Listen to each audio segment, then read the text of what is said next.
યશસ્વી વડાપ્રધાન શ્રી નરેન્દ્રભાઈ મોદીના નેતૃત્વમાં ભારત અને અમેરિકા વચ્ચેની ટ્રેડ ડીલ એ વિશ્વની નવા ભારતની શક્તિનો પરિચય છે.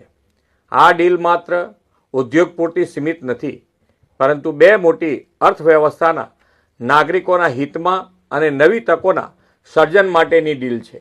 જ્યારે વિશ્વની બે સૌથી મોટી લોકશાહી સાથે મળીને આગળ વધે ત્યારે સાચા અર્થમાં વિશ્વ કલ્યાણની ભાવના ચરિતાર્થ થાય છે. એ દિશામાં આ ટ્રેડ ડીલ ભારત અમેરિકા વચ્ચેના દ્વિપક્ષીય સંબંધોની પ્રગતિમાં નવા અધ્યાયની શરૂઆત પણ છે. આ ડીલના પરિણામે make in India, make for world વડાપ્રધાનશ્રીએ આપેલા વિઝનને વધુ બળ મળશે.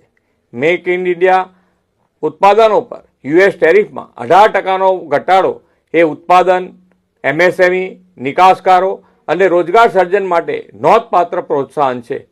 ઉદ્યોગ સાહસિકો અને સ્ટાર્ટઅપ્સ માટે વિશ્વના વ્યાપક બજારો માટે નવા દ્વાર ખુલશે.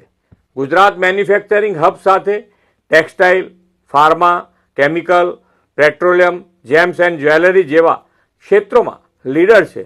ભારત અને અમેરિકા વચ્ચે થયેલા આ ઐતિહાસિક કરારથી આ સેક્ટર્સના ઉત્પાદનોના એક્સપોર્ટને પ્રોત્સાહન મળશે. એટલું જ નહીં, ગુજરાતના મેન્યુફેક્ચરિંગ સેક્ટર્સ અને એમએસએમઈ સહિતના વેપાર ઉદ્યોગને સીધા લાભ થશે.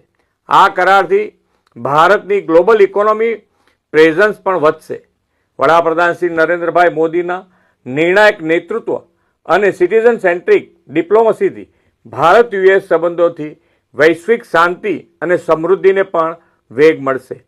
હું ગુજરાતના સૌ નાગરિકો વતી આ ઐતિહાસિક દ્વિપક્ષીય વ્યાપાર કરાર બદલ વડાપ્રધાનશ્રીને ખૂબ ખૂબ અભિનંદન પાઠવું છું.